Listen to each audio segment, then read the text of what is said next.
that this year there was a SWAT training held in Aruba. 35 participants did the test. Only 4 made it. Only 4 made it. The best student was from St. Martin.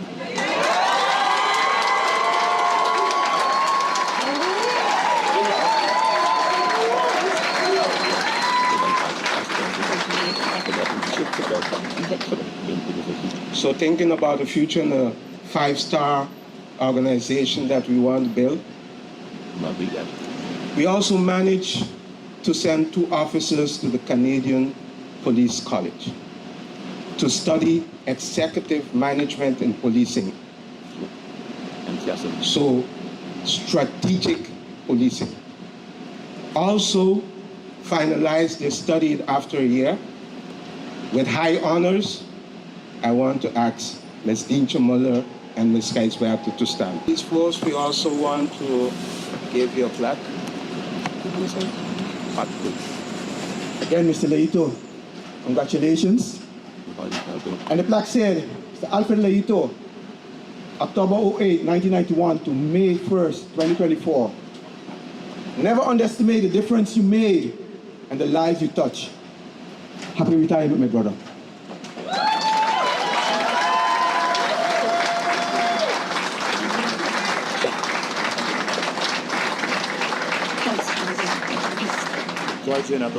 The police force, there's a ritual when officers receive a promotion. It's also an official ceremony as we are now having. And because all of the officers did not receive their Landsbesleutung or promotions as yet, I made a choice to 2 very important people. And maybe I even forgot that whatever achievements we make within the police force, it's done within a management team. And these people have been working and everyone having their opinion about the police force.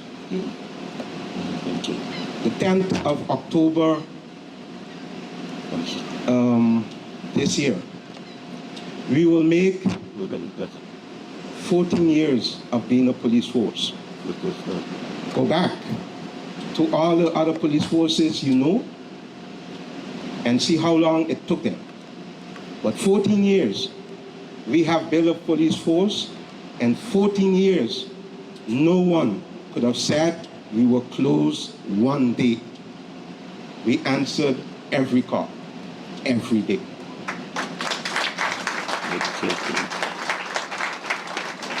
So as a symbolic gesture, I want to ask 2 of my chief inspectors who waited indeed years for their promotions to, with their loved ones, to be pinned as commissioners in front of everyone as a symbolic act, because we will do that great big ceremony when everyone receives their LBs.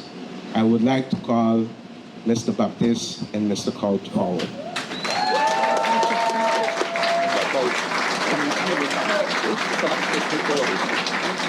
I think they wanted to be pinned by their spouses, so.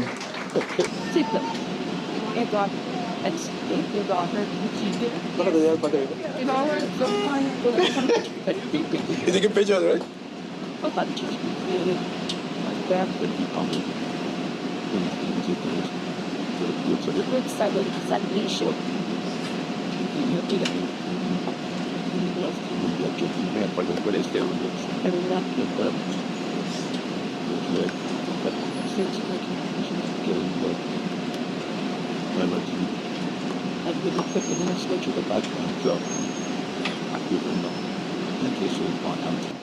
I am very happy this morning also that we are honored with all of our SGs and department heads.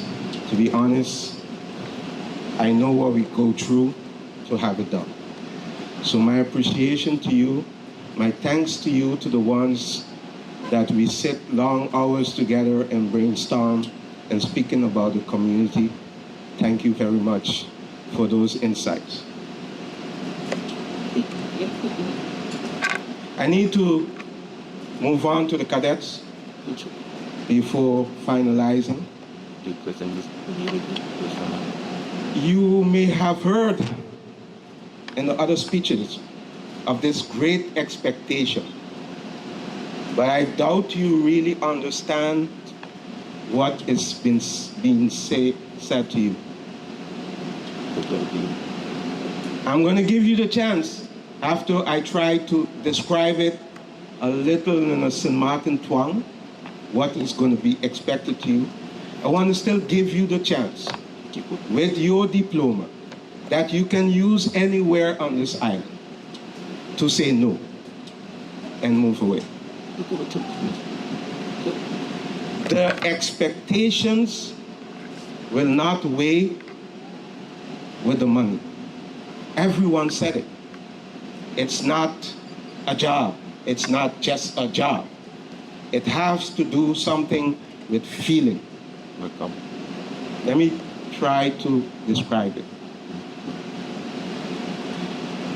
So one of the main focuses within justice is abuse. Abuse of women.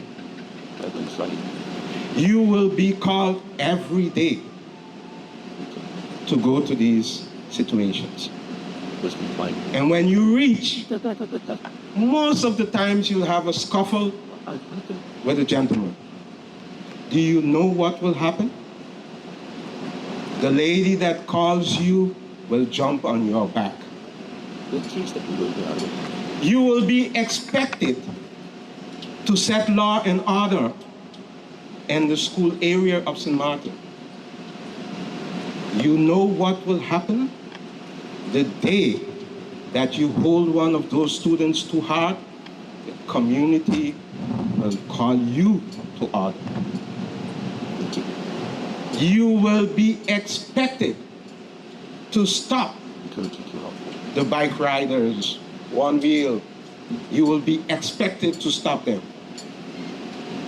You know what will happen when one of them falls. Their friends will tell you about your mother. The expectations are sometimes, I want to describe it as inhuman. And I like, Minister, that you spoke about the mental health of officers, the mental health of first responders. It's not only officers. I have seen children killed and thrown at officers. And they have to go home after to hold their own. That is expected of you. And this is my personal advice. The minister just told me not to use certain words that I used with him in the past. This is my advice to you. Always be humble. We all know what it took to get here. Always be kind. Always be that perfect servant in your professional role. Most of all, your integrity is not for sale.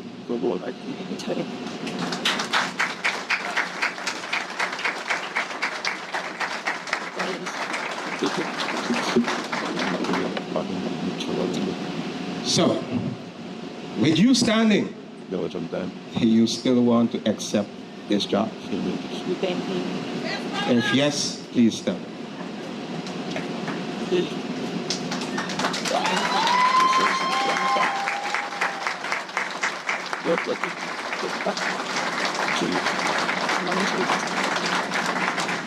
Thank you. Thank you for wanting to be a part of this noble cause. I need to end my speech, and I don't think it's even ethically for me to speak to the dignitaries here and maybe the form that I want to do it. But this comes from the visit of the President of Parliament, and at the ending of her visit, she said to me, "What can we, Parliament, do for you? What are your challenges? What can we do for you?" I said, "Madam President, keep us on your agenda. Keep us on your agenda means to me there can never be a budget going to Parliament without taking care of the workers' mental health. There cannot never be a budget going to Parliament without sufficient means for these officers to keep professionalizing themselves.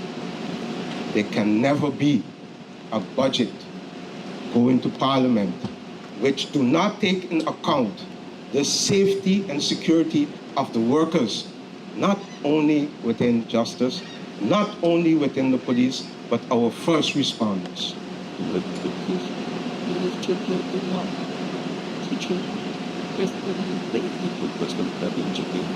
It has been too long that we have been doing this. It has been too long that we have been doing this by luck. We want to do it from our profession at the best of our capability. Please help us. Thank you.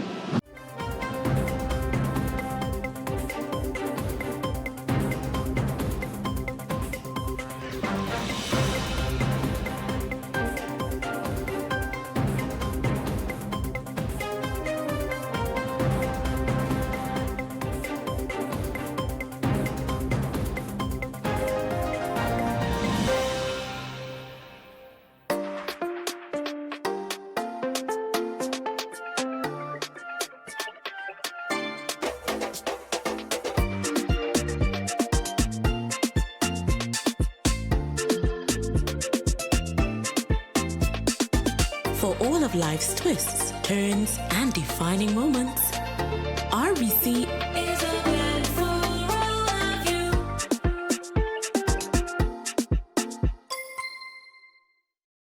SXM, your social and health insurance is SXM, your social and health insurance is. Are you SXV insured? Do you have a valid medical insurance status? SXV is cardless. Request your My SXV account today and enter the virtual office of SXV. Go to sxv.sx and sign up now. SXV, yeah, your social and health insurance is.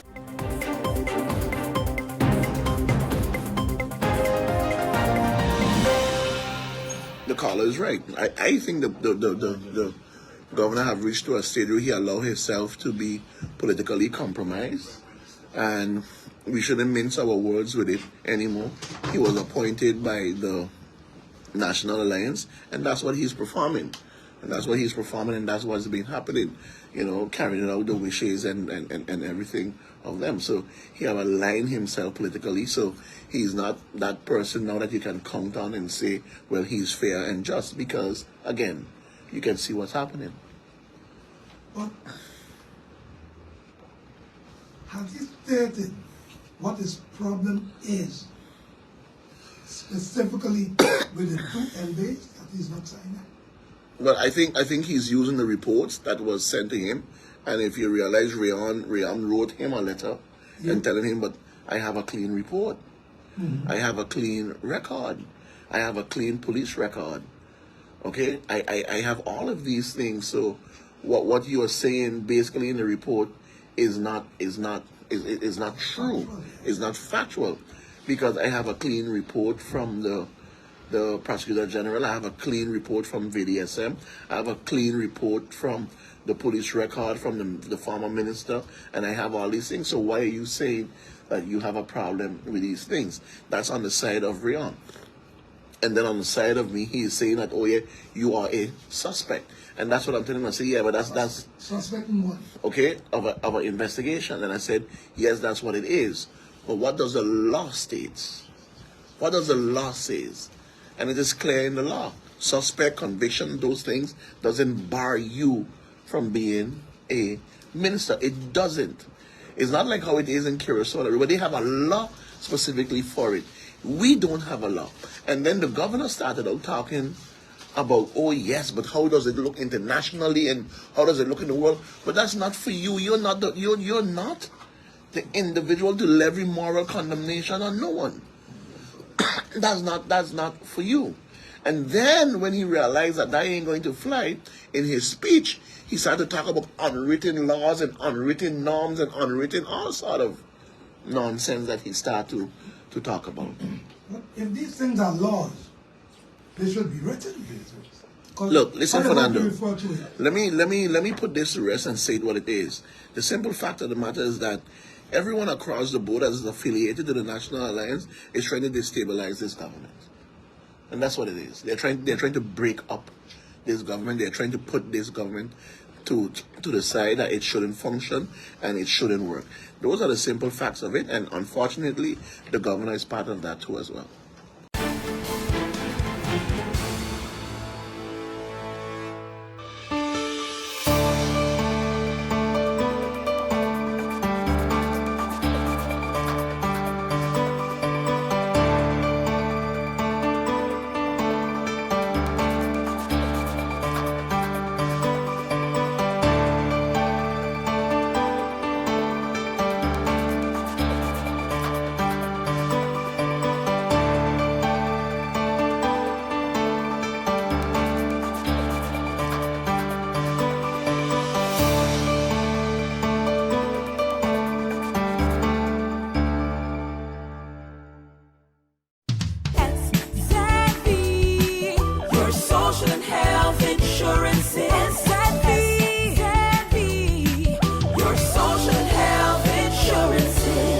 Are you SXV insured?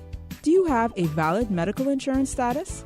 SXV is cardless. Request your My SXV account today and enter the virtual office of SXV.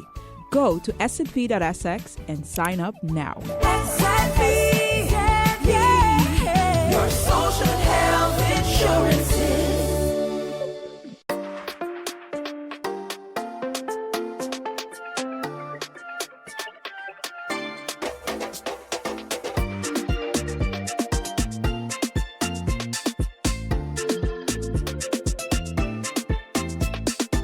For all of life's twists, turns, and defining moments, RBC is a blend for all of you.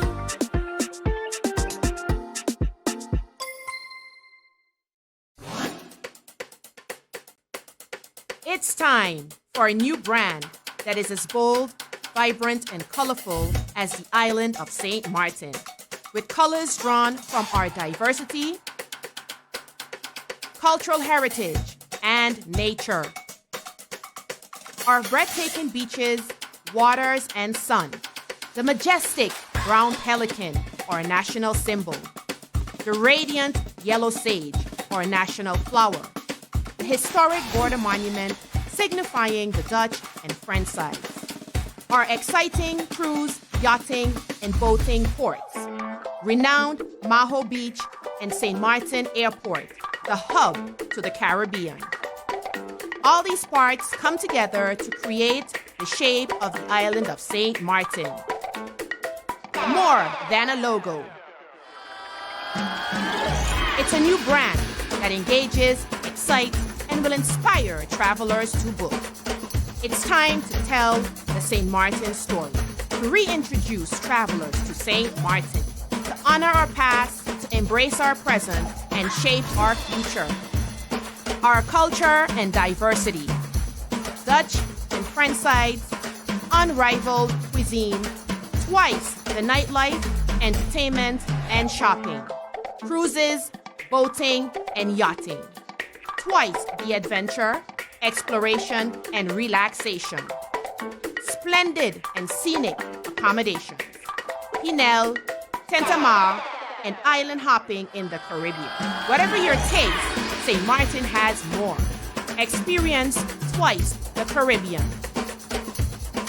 St. Martin.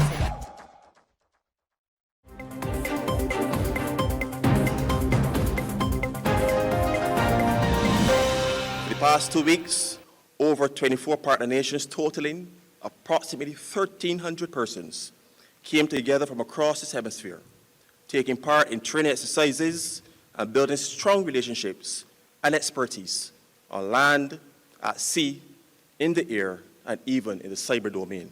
That's the co-director of Exercise Trade Winds, Commander Mark Peterson, speaking on the exercise co-hosted with the United States Southern Command, which has been hailed as a success. And that sentiment has been echoed by the BDF Acting Chief of Staff, Lieutenant Colonel Carlos Lovell. Without fear of contradiction, I say to you that our regional networks are stronger now than ever before. The United States invested over $8 million in this exercise, and that is a true testament to their commitment to hemispheric security.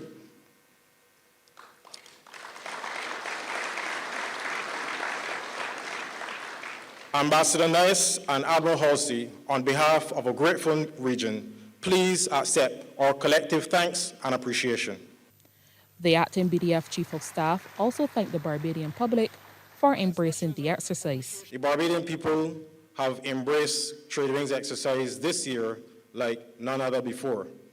I want to say a sincere thank you to the people of Barbados who embraced all of the foreign visitors to our land, and also, in some cases, they said that the helicopters kept them up at night, but they endured it with a smile. And in her address, Prime Minister Mia Amor Motley praised the participants for executing the various ground, air, sea, and cyber simulations. I want all of the persons who participated in Trade Winds, and I'm told that I have 1 or 2 ministers who did as well, to please stand. All. If there are any of the diplomatic community who did, Roger, thank you.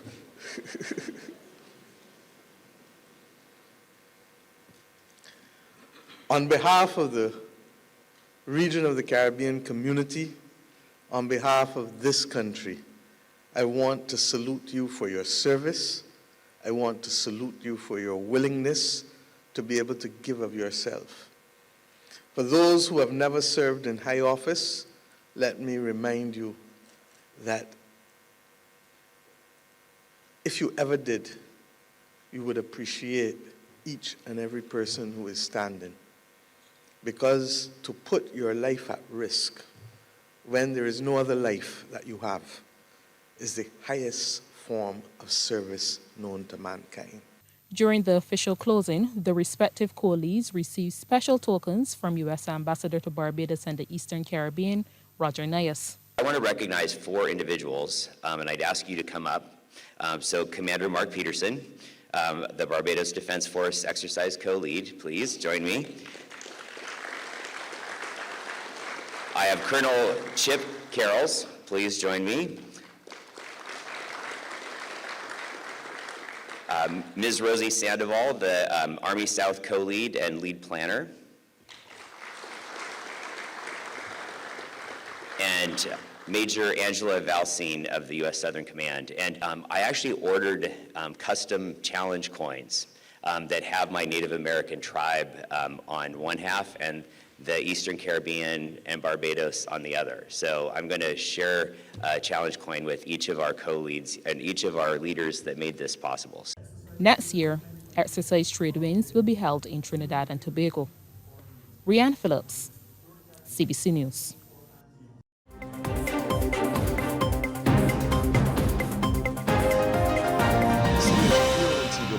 With the recent incidents of crime, it has caused quite a lot of consternation among members of the public. There have been armed robberies, there have been murders, shootings which have led to murders, for example, one which took place at a popular nightclub recently, in fact, earlier this week. Your take on that, and what is the police's response? Well, it's very unfortunate that we have seen this slight increase in some of those areas.